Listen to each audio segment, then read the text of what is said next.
In the world of crocodiles, size is everything.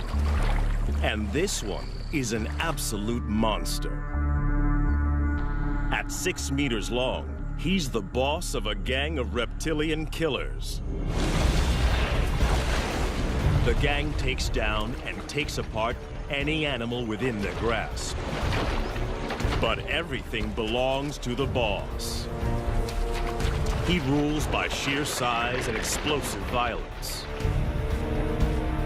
He will maim or kill to keep control.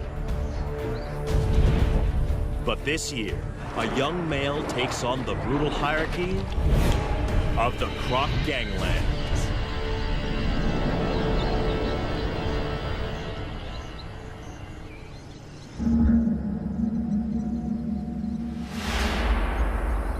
When a baby hippo dies of heat stroke on this beach, only one crocodile has the right to claim the bounty.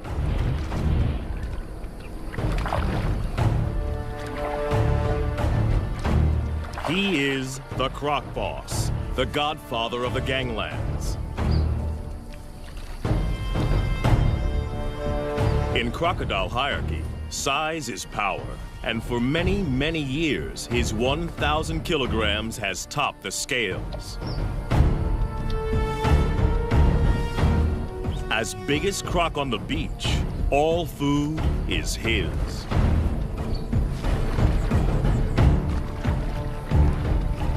The other crocodiles don't have the power or rank to oppose him.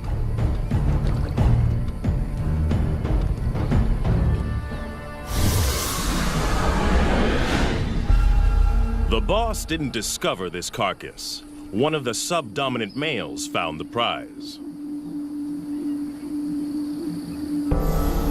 At 3 meters long, he is no small crocodile, but he lives on this beach and feeds at the discretion of Croc Boss.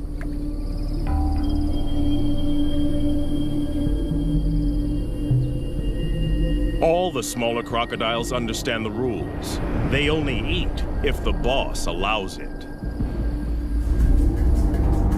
All along the river, territories work the same. Sections, each as big as 4 Olympic swimming pools, are dominated by a single large crocodile and his gang.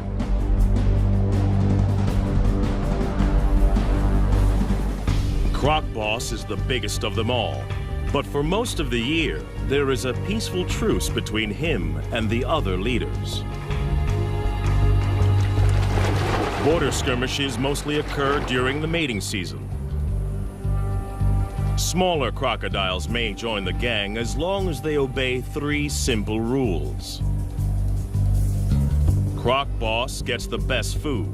He is respected at all times, and only he mates with receptive females.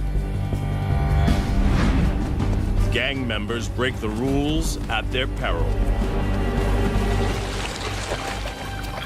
But there is always a younger rival, trying to get big enough to become a boss in his own right. These pretenders are shadow bosses, waiting for their moment. We call them phantoms. There have been other takeover bids. A smaller male tried to mate with one of the boss's females.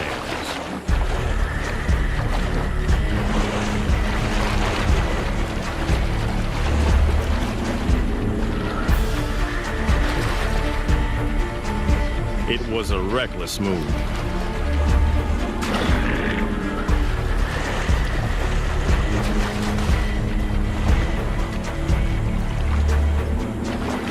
The challenger's bony armor was no match for the boss's brutal bites, as powerful as a trash compactor.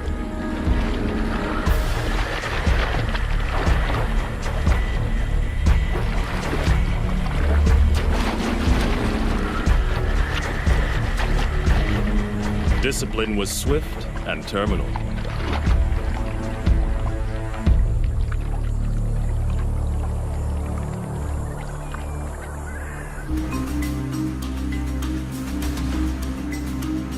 This Croc Boss's territory in Africa is a stretch of the Luangwa River in Zambia, in the South Luangwa National Park.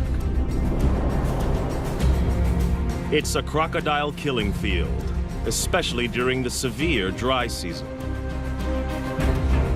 Inland lakes and pools dry up. And the river is the only water for kilometers around. All animals in the area must make long treks here to drink. And in 40-degree heat, many don't make it. The river's a lifeline and a death zone.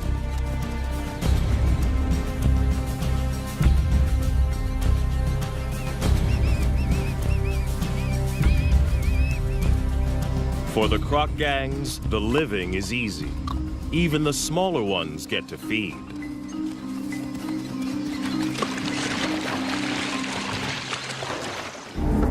But crocs aren't the only gangs in town. Lions also know the riverbanks are teeming with easy pickings. And they're willing to fight the crocs for food. This puku antelope's caught between a rock and a hard place. After fleeing from the lions, he's stranded on an island in the croc-infested river. He's got to get off or starve.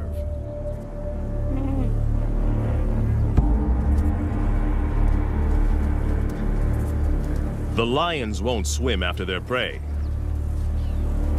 They'll wait for it to make a mistake.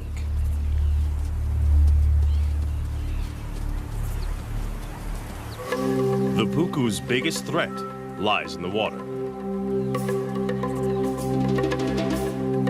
The young phantom is perfectly placed for an attack. Away from the gang, this antelope is his to lose. There's no way the croc can catch the puku on the land. But there's no way the puku can outswim the croc. It's like a game of chess with life and death stakes.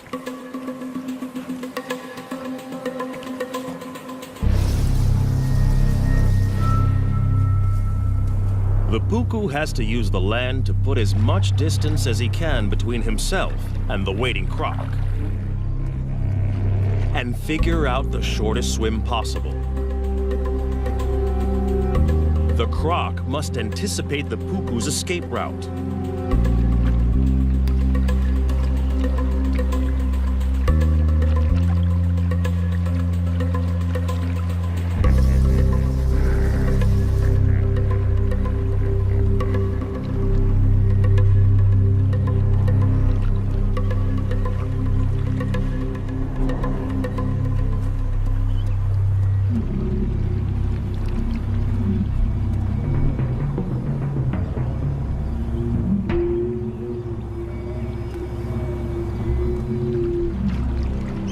Life boils down to a simple equation of speed versus distance.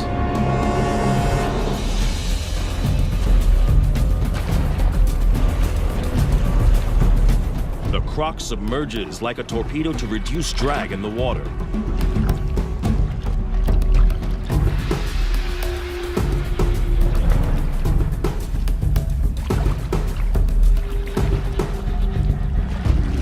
But his top speed of 10 kilometers per hour is not fast enough.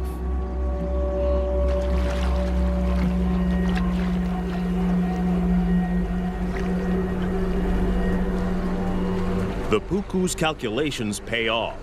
He's foiled two top predators.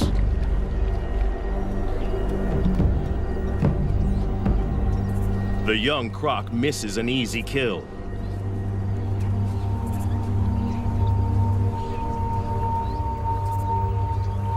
His solo hunting attempt is a failure.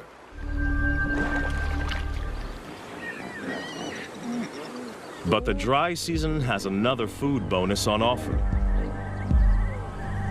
Huge numbers of hippos crush together in the Luangwa's diminishing deep water holes to keep cool. No crocodile, even one as big as Croc Boss, would attack a full-grown hippo.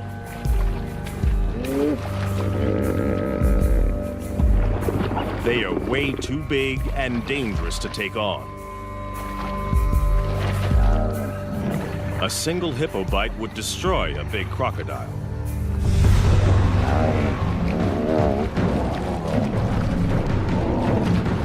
But the crocs don't need to try to kill the hippos.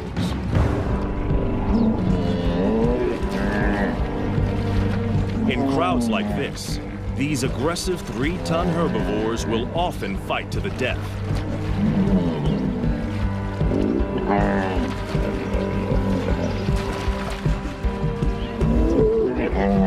Leaving the croc gangs with a meat bonanza. A hippo carcass is one of the rare occasions when rival gang members join forces.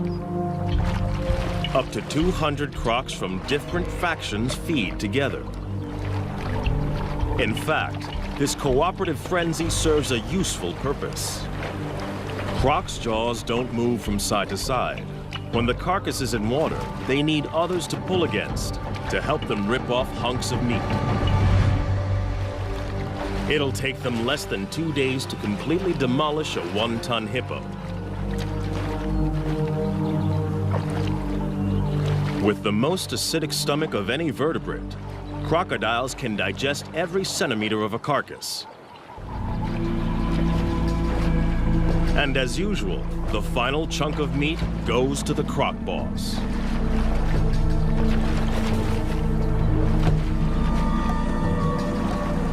No other croc has the power to argue. Cooperation is officially over.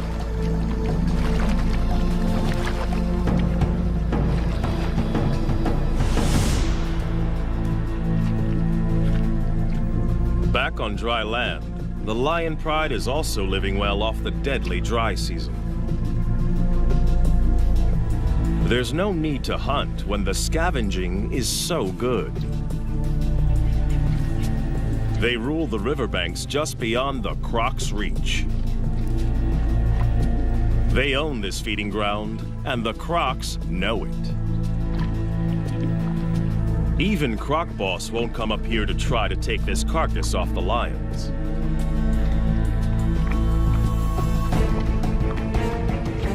But anything that dies closer to the water is in no man's land. And that means war. Lion versus croc.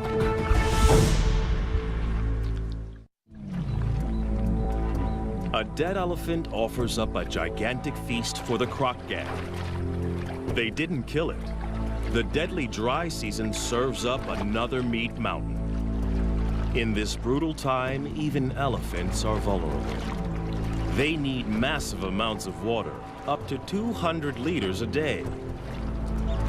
If they don't get enough to drink, heat stroke can quickly kill them.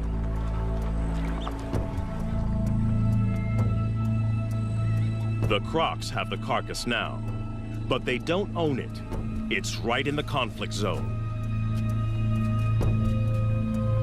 The lions have started feeding on it, and they haven't finished. This prize is too big to give up without a fight.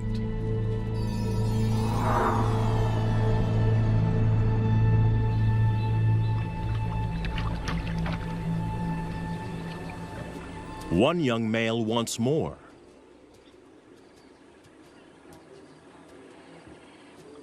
His scrappy mane indicates he's barely 2 years old, but he's big and dangerous.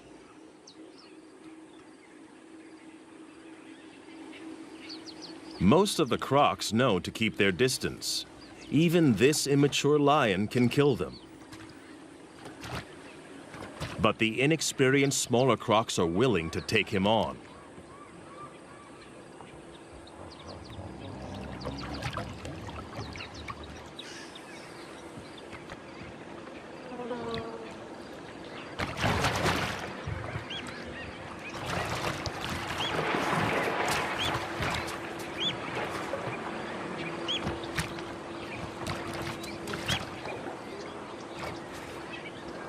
This is not a competition Croc Boss needs to get into.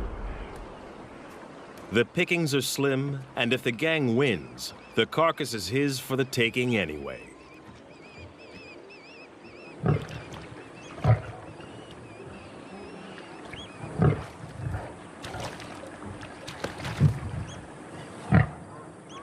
Without backup, the young lion isn't sure of himself.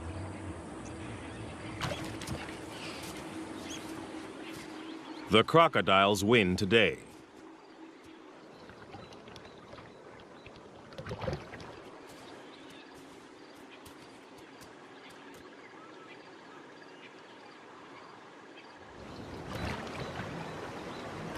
The gang now goes to work as fast as they can.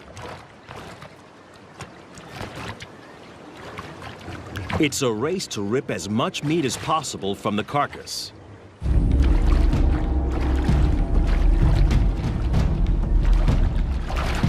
The young pretender wrestles a leg joint away from the smaller gang members.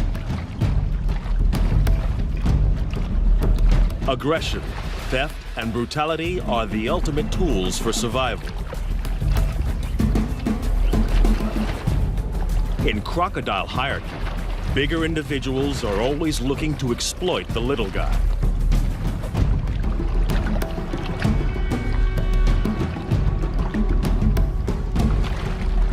The smaller crocs have learned well from the master.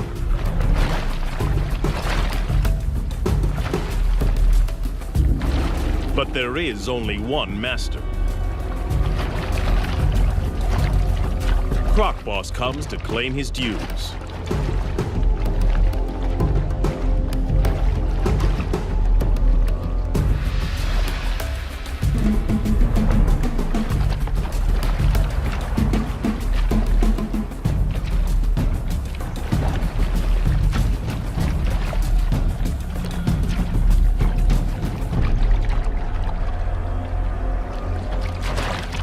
For the smaller crocs, the feeding is over.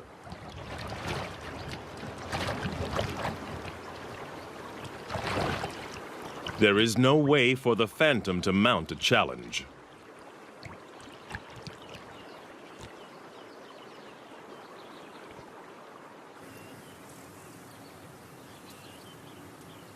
To have any hope of running the gang, he must bulk up.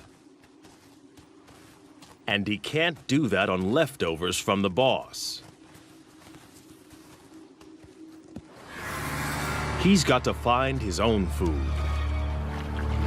And the numerous drinking pools next to the river provide the perfect hunting ground. Every morning and evening, the antelope journey here to quench their thirst. A perfect opportunity for an ambush.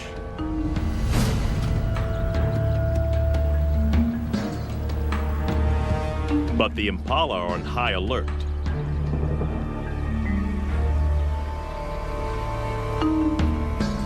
To have any hope of catching one, the young croc must find the perfect pool in which to disappear and wait.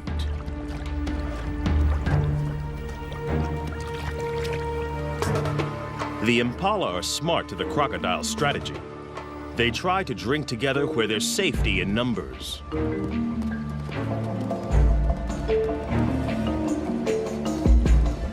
The crocodile must wait for a loner.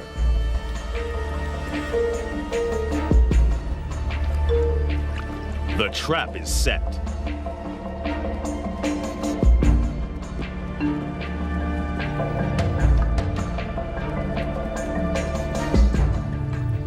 He can hold his breath for 2 hours. And this impala has no clue that below the surface lurks a ravenous crocodile poised to strike.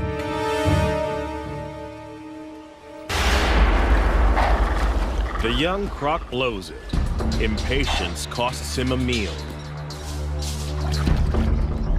Crocs can launch their entire body out of the water in less than half a second. But timing is everything. And he has a lot to learn.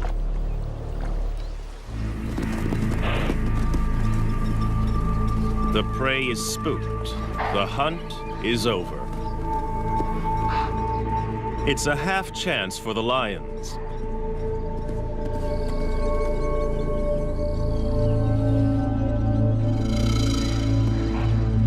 But it's a long chase, too exposed. And they're not that desperate.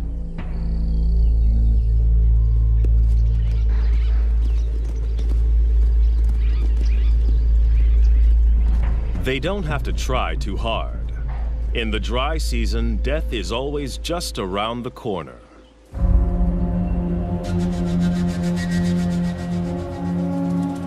After the unsuccessful hunt, the young croc has to recover and recharge his batteries. Crocodiles bask to keep their body temperature up and digest more efficiently. Crocodiles are not cold-blooded. Their bodies are as warm as ours most of the time.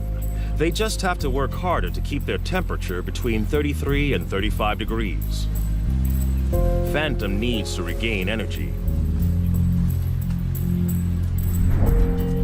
During extreme exertion, crocodiles build up a huge amount of lactic acid. This is toxic and must be eliminated from their systems. The only way is rest. Part of Croc Boss's success is his energy strategy.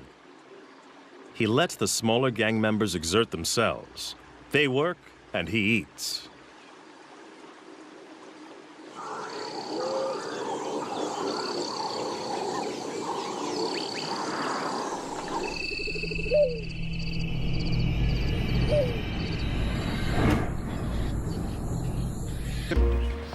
And they have the most unexpected allies.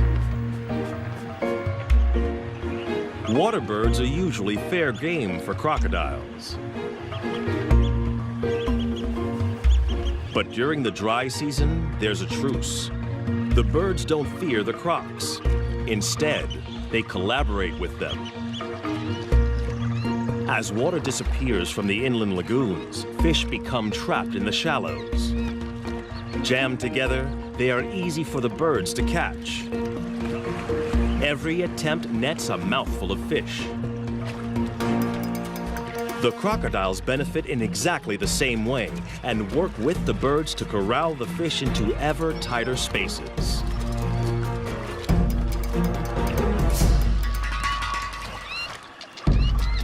Each fish is a tiny meal, but for the small crocs, this technique is well worth the effort.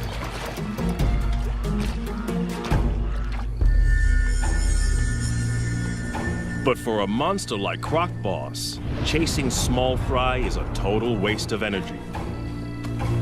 He'll wait and preserve his energy for bigger game and other activities that are his alone to enjoy.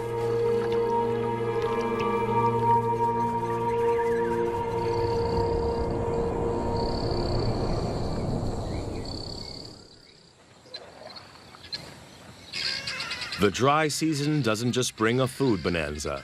There's an even bigger prize, mating. The ritual begins at dawn. Lifting their heads, the females show submission and look for the most powerful croc to mate with.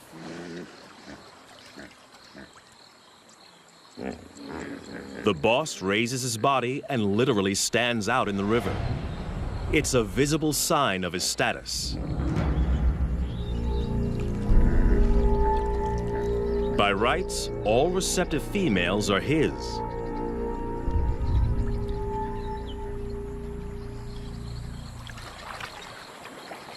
But the young pretender is also drawn in.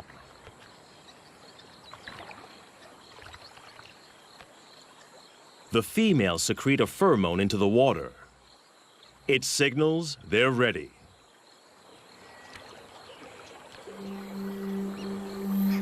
But even the boss must perform before he can mate.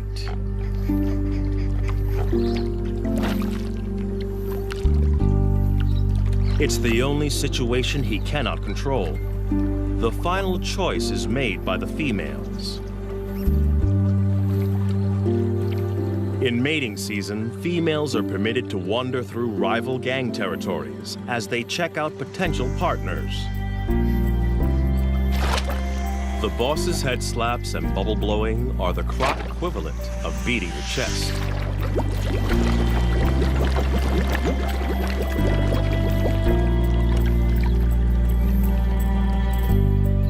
It works.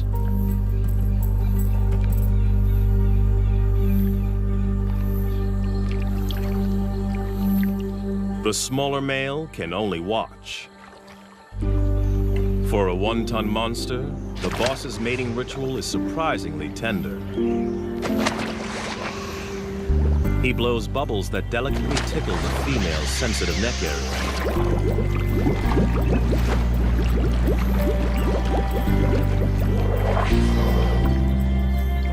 The pair will remain together for up to 1 hour before choosing new partners.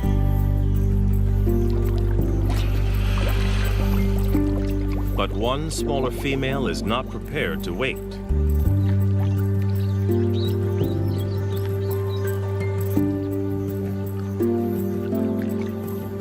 She's interested in the younger rival.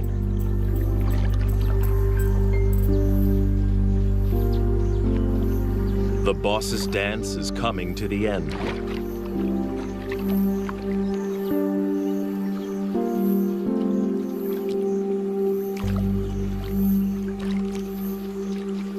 The pair submerges for their final act. And while his leader is underwater, Phantom chances his luck.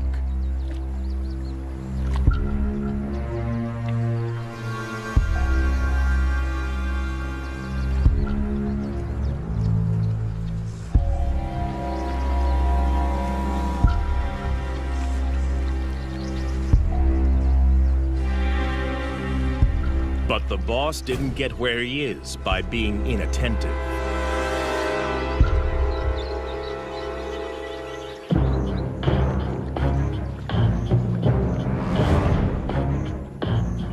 For a junior to mate with one of his females is the worst kind of disrespect. He must be punished. Others have been killed for less. The young croc is now swimming for his life. He's offended in the worst way. And Croc Boss will kill him if he can catch him. But his chase is half-hearted. The boss is still distracted by the mating privileges that come with his position.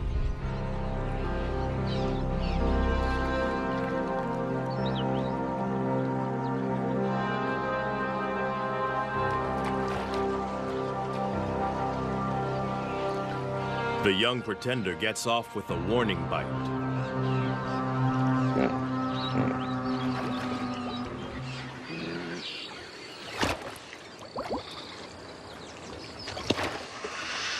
Now the insubordinate is dealt with. The boss can return to more gentle pursuits.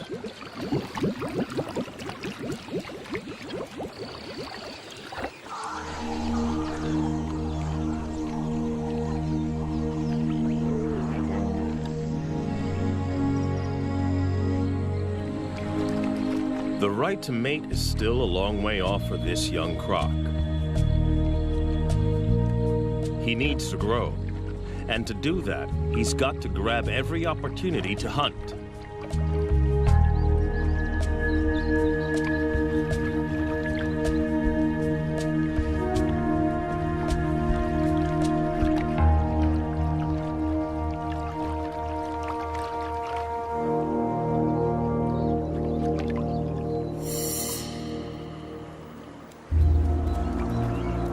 Fortunately, the relentless dry season serves up an endless convoy of thirsty prey. Twice a day, regular as clockwork, impala and wildebeest gather to drink.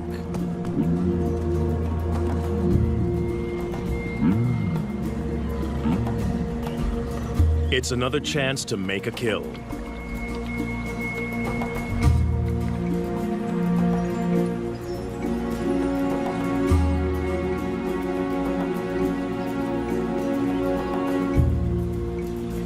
These impala are safe. They know exactly where the danger lurks.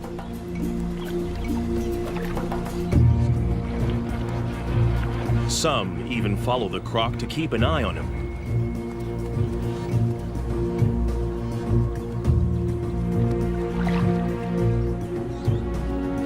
He is searching for the perfect place to spring a trap.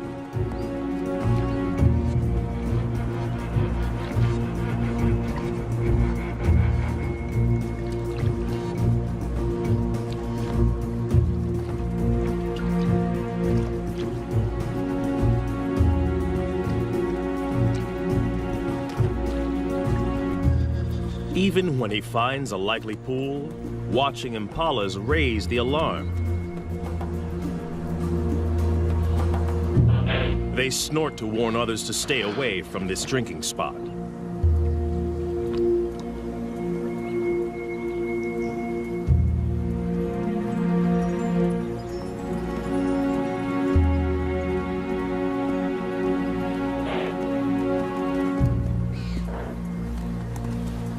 But with an unending stream of animals coming to drink, it isn't long before one individual doesn't get the message.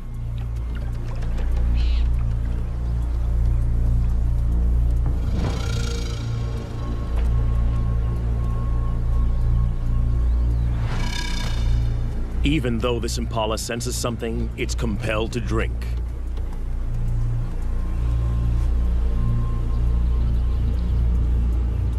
Thirst overrides fear. But it's braced for danger.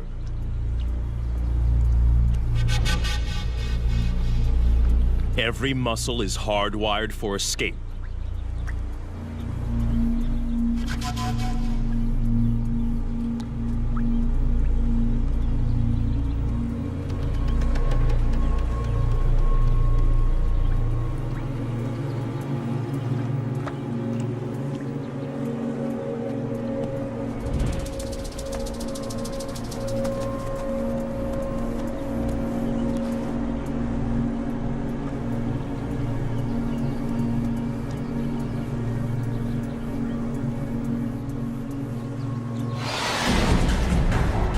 Perfect strike.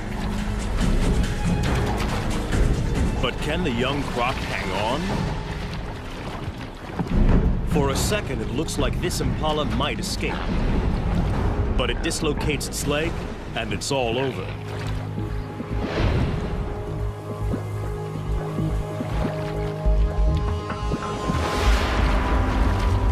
The timing of Phantom's ambush was a tiny bit off. He only manages to grab the impala's horn and is forced to bite again. But in the struggle, the impala's leg is tangled in its own horn, and it's all over.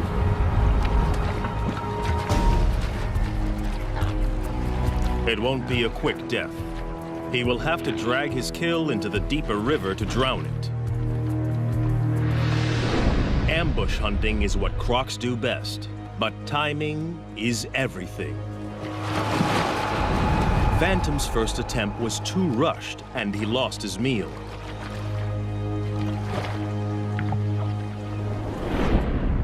But the young pretender is learning. This time, he patiently waited for the impala to make a crucial mistake.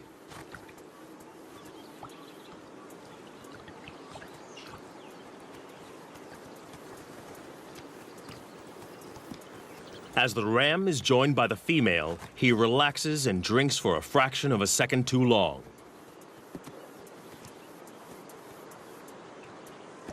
A fatal error.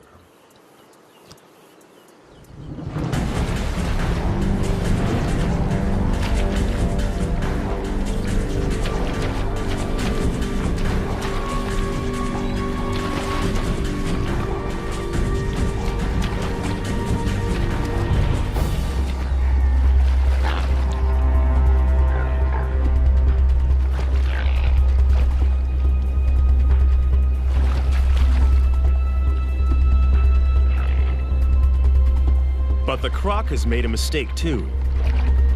His perfect ambush is in full view of the gang. Now he must fight to keep it.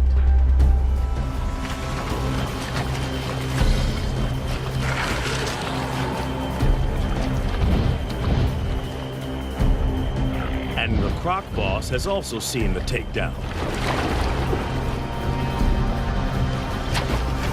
This meal is now his. The young croc has no right to oppose the boss. But he's not going to give it up willingly. He's hungry and stubbornly hangs on. But he hasn't the strength to compete.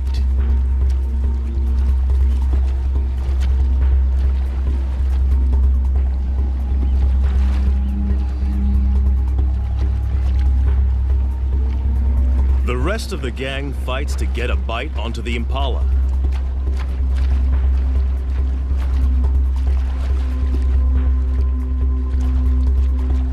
They try to lock on before the boss begins his death roll.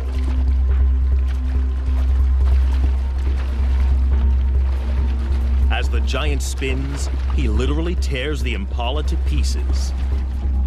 Any of the gang that can hang on may end up with a big chunk of meat.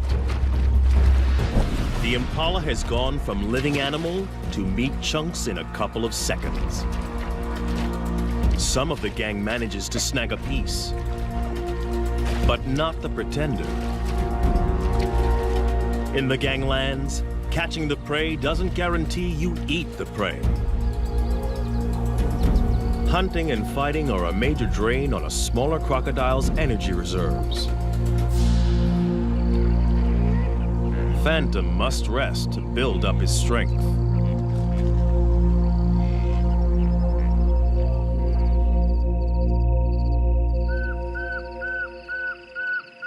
Other animals have no such energy restrictions. Away from the river, the African night hums with activity. For the prey species, the danger doesn't let up just because it's dark. Impala and puku rarely lie down to sleep for more than 10 minutes at a time. There are too many predators on the hunt, so they are forced to stay awake and alert.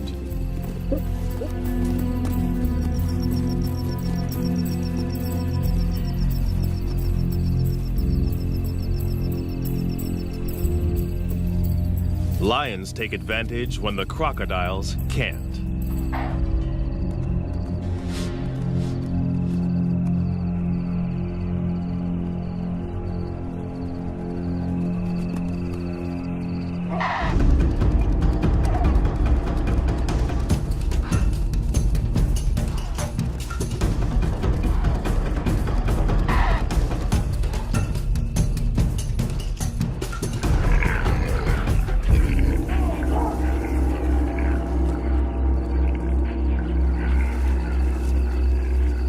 Tonight, a puku loses the battle.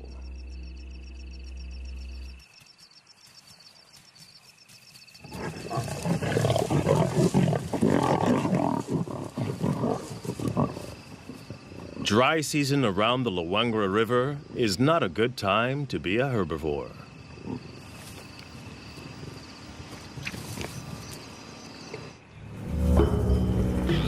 Another day, another death.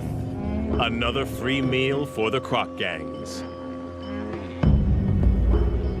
As the sun warms the crocs, it triggers a feeding frenzy on the hippo carcass.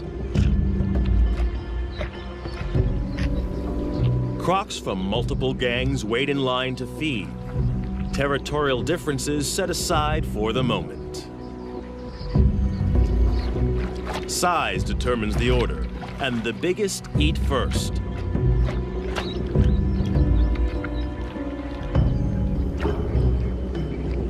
The young pretender and the other smaller crocs must wait.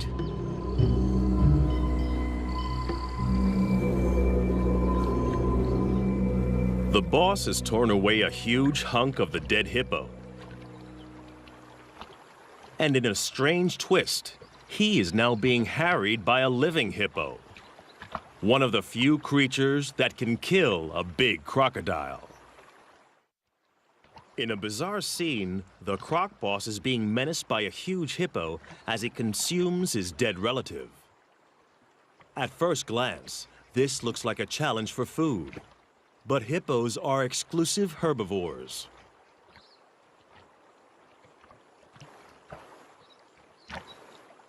They've been known to lick carcasses, possibly for salt or minerals. But something else seems to be going on here. Perhaps like elephants, the hippo senses the death of one of its own.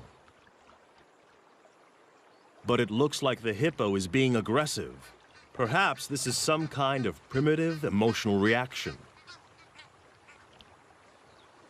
Whatever the hippo's motivation, the huge crocodile knows this is dangerous.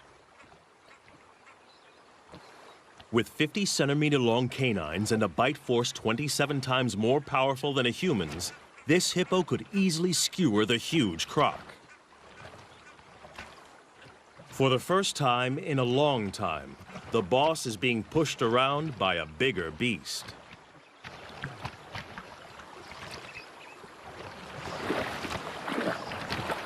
It's time to retreat.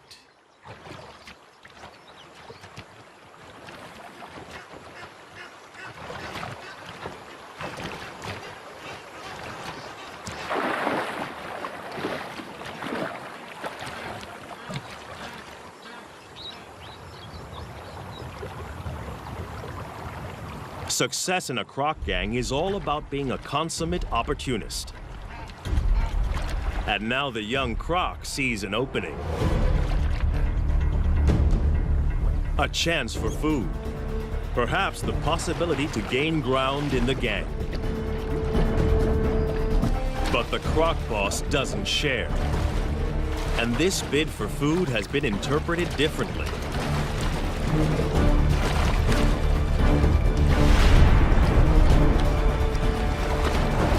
It's now a power struggle. And the boss's violent death roll is a deadly attack. Instant retreat is the only acceptable way out, and the younger croc doesn't take it. This can only end in one of two ways: death or injury to the smaller croc.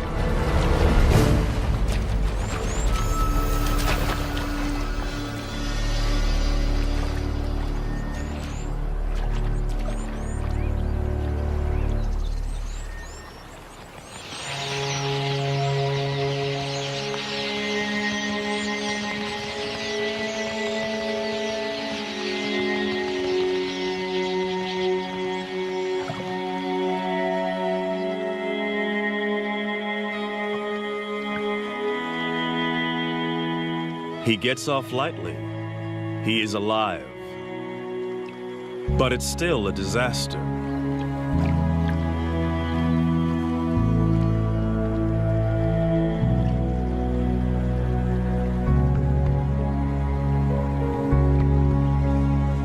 He pays for the transgression with his own flesh and blood.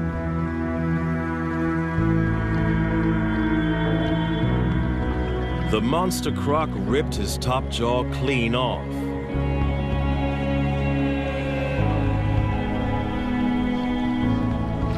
Amazingly, the smaller croc will survive this hideous injury. Crocodiles have special antibodies to help them heal from massive wounds. But it will not regrow. He is not just deformed, but terribly handicapped. His journey to the top position is over. From now on, he will be the last in line to feed. The croc boss and every crocodile, small or large, must now be shown subservience by the challenger. Even by nature's own harsh measures, the croc gang lands are a brutal environment, where size and uncompromising violence rule.